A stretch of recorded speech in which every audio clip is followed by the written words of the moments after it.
Bonjour tout le monde, ici l'équipe 1 aujourd'hui pour vous présenter notre High Level Concept pour Dark Matter. Pour faire une petite récapitulation bien rapidement, Dark Matter est un jeu de survie horror sci-fi first person en solo qui est inspiré par des jeux comme Alien Isolation,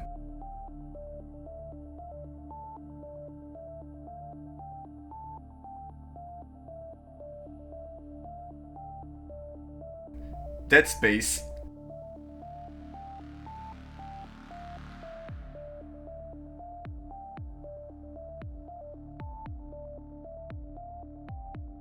et Phasmophobia.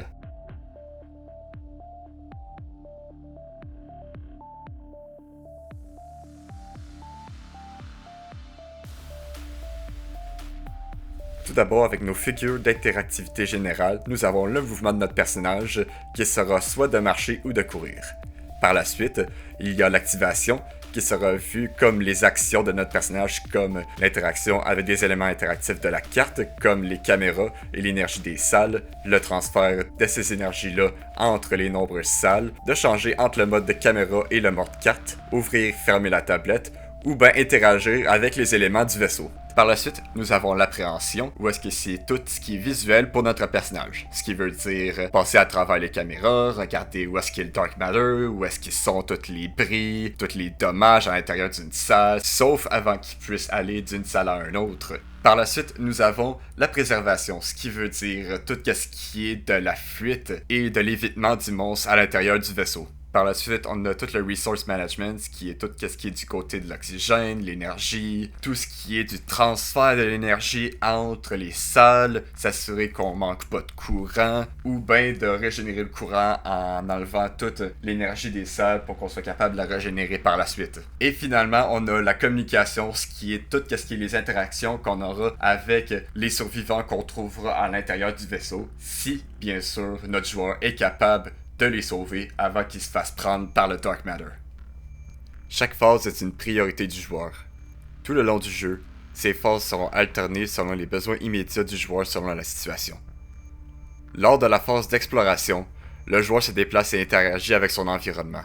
Il peut alterner entre la phase d'observation ou la phase de fuite selon le signifiant repéré.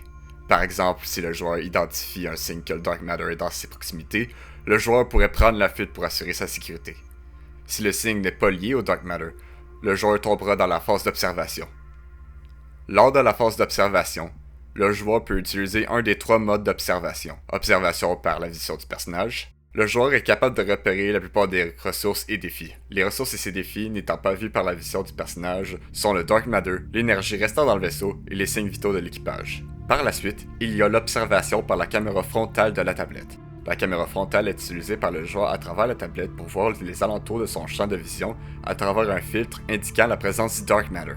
Et par la suite, il y a l'observation par le système de caméra. Le système de caméra est utilisé par le joueur à travers la tablette pour observer une salle activée par le courant à travers un point de vue fixe pour des signifiants comme la présence du Dark Matter ou d'un membre de l'équipage et l'état de la salle, s'il est endommagé ou non. Une salle ayant reçu trop de dommages ne peut pas être observée à travers le système de caméra. Le joueur peut alterner entre 4 phases.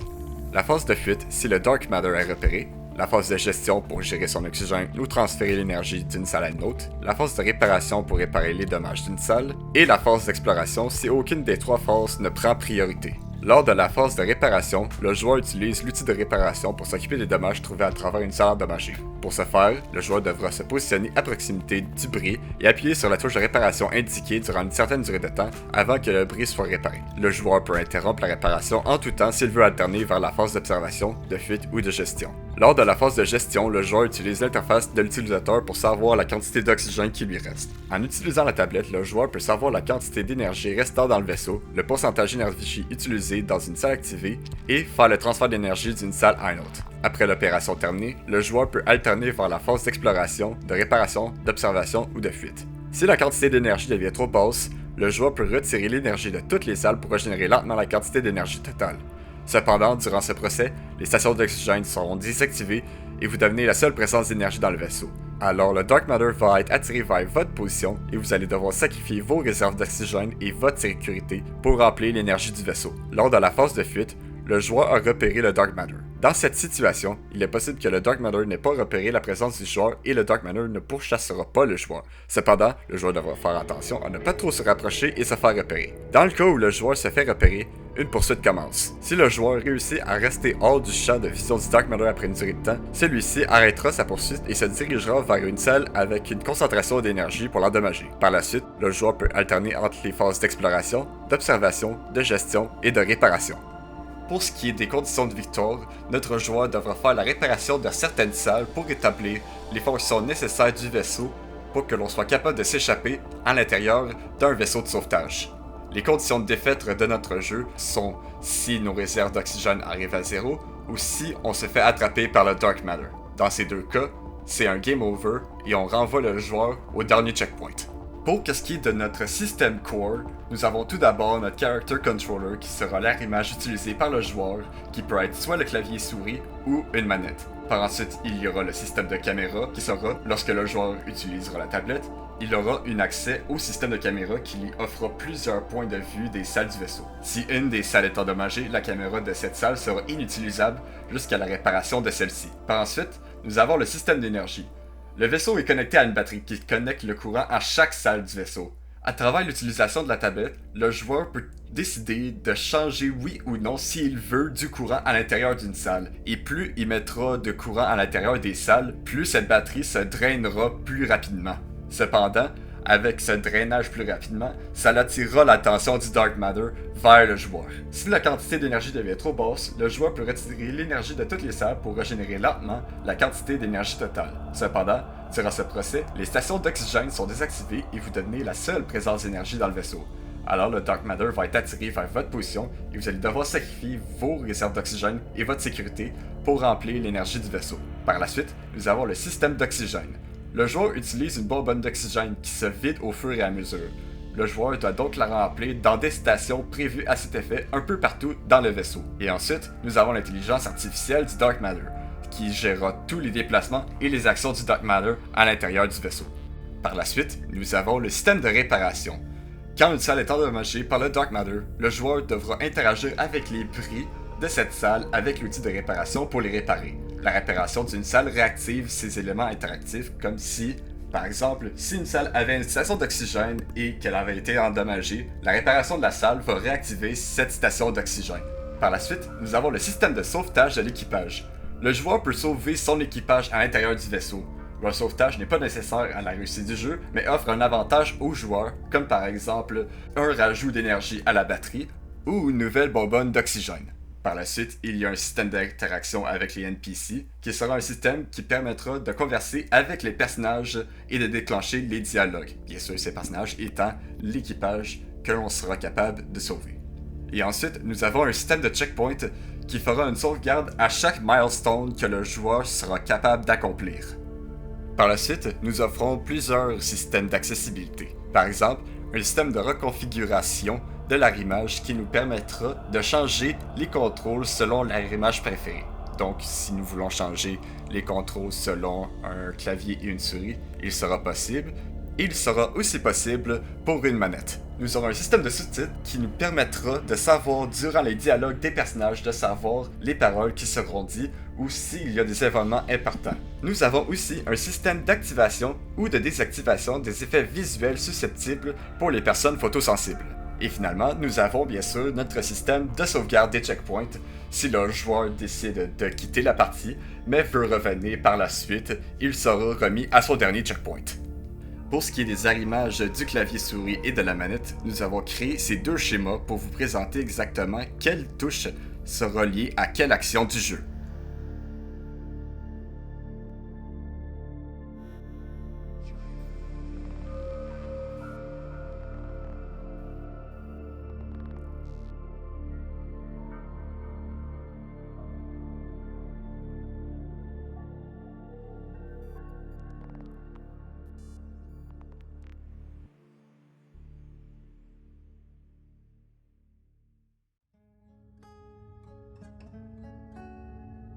En ce qui concerne le traitement visuel, nos décors s'inspirent fortement de Star Wars ainsi que des œuvres de Vitaly Bulgarov, un artiste qui s'inspire fortement de la science-fiction.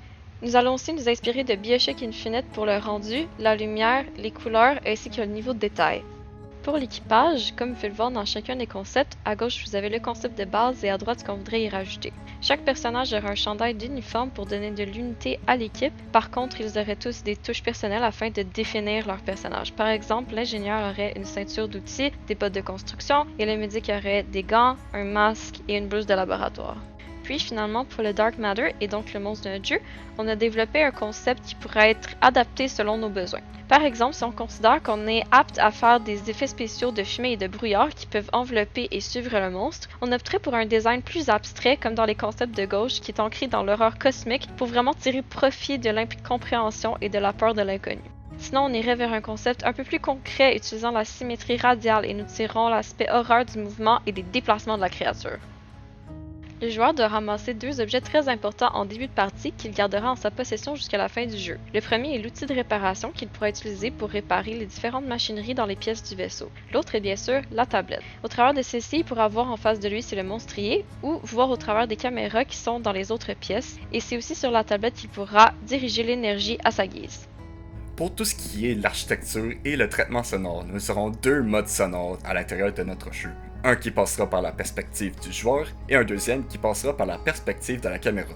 Pour ce qui est de la signature sonore générale, on passera surtout par des sons qui seront liés à l'horreur, la tension, quelque chose de mécanique et qui se passe dans l'espace. La compréhension du joueur sera faite par une domination de l'écoute de l'indice. En référence, voici quelques pièces sonores du jeu Crimson Iris Enigma, un jeu dont j'ai été designer sonore et dont la signature sonore générale est très semblable à celle de Dark Matter.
Au fil du jeu, plusieurs événements narratifs seront importants au développement de l'histoire.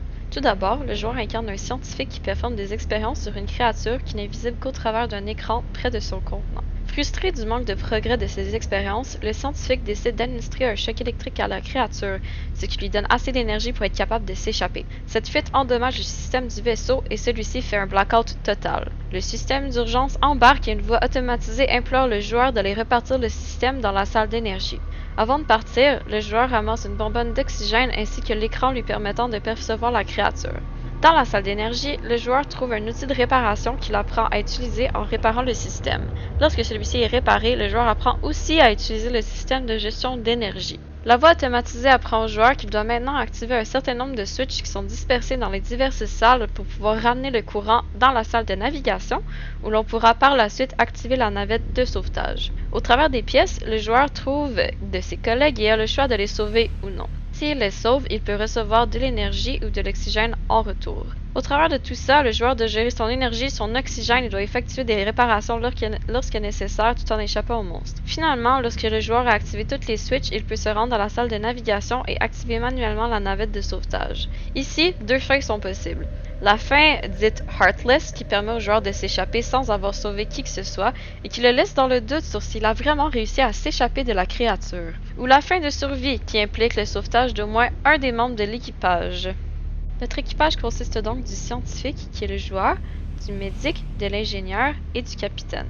Ce seront ces personnages que le joueur aura l'opportunité de sauver ou non. Il y aura aussi bien sûr le monstre qui est le Dark Matter. Du côté des pièces dans notre vaisseau, nous avons la salle d'expérimentation qui est la pièce où le joueur se trouve initialement. Il y aura aussi le quartier d'habitation, l'infirmerie, la salle d'énergie, l'entrepôt / la salle des machines, la salle de navigation ainsi que la navette de sauvetage. Du côté des objets qui sont importants, il y a bien sûr la tablette qui nous permet de voir la créature, mais aussi de gérer notre énergie, l'outil de réparation qui nous permettra de réparer de la machinerie, et la station de remplissage qui nous permettra de remplir notre jauge d'oxygène. Notre jeu est semi-linéaire car il y a un début et une fin prédéterminés. Par contre, le joueur peut choisir la façon dont il explore ce qui est entre les deux. Par exemple, il peut choisir ou non de sauver son équipage et il ne serait pas nécessaire de visiter toutes les pièces du vaisseau afin de gagner. Le type de narrateur est homodiégétique car le joueur vit l'histoire du personnage qu'il incarne. Notre jeu présente deux types de récits, soit le récit enchâssé et actualisé. Le joueur est guidé par la structure narrative que nous lui imposons. Par contre, il peut choisir de la fin qu'il va obtenir au travers de ses actions. Il peut aussi choisir le type de personnage qu'il veut jouer s'il décide de jouer prudemment ou de façon risquée, ce qui va pouvoir influencer sa survie. L'histoire de notre jeu sera explorée au travers des cinématiques classiques, des cinématiques dans le moteur de jeu, ainsi qu'au travers de la narration spatiale. Pour ce qui est de la gestion des risques, on a remarqué qu'on aura beaucoup de travail à faire pour la preuve technique. Faudra qu'on fasse l'IA du Dark Matter, un système de caméra, un système d'énergie, un gym pour tester plusieurs scénarios avec justement cette IA, les caméras puis cette énergie, une salle complète faite par les artistes pour qu'on puisse voir un peu le style qui serait dans chaque salle, et s'assurer que notre boucle de jouabilité est satisfaisante et fun. Autant de travail serait difficile pour une équipe de notre taille, mais nous savons qu'avec un peu plus de coéquipiers, on aurait une preuve technique que l'on serait tous fiers d'avoir. C'était l'équipe 1 avec Dark Matter. Merci de nous avoir écoutés.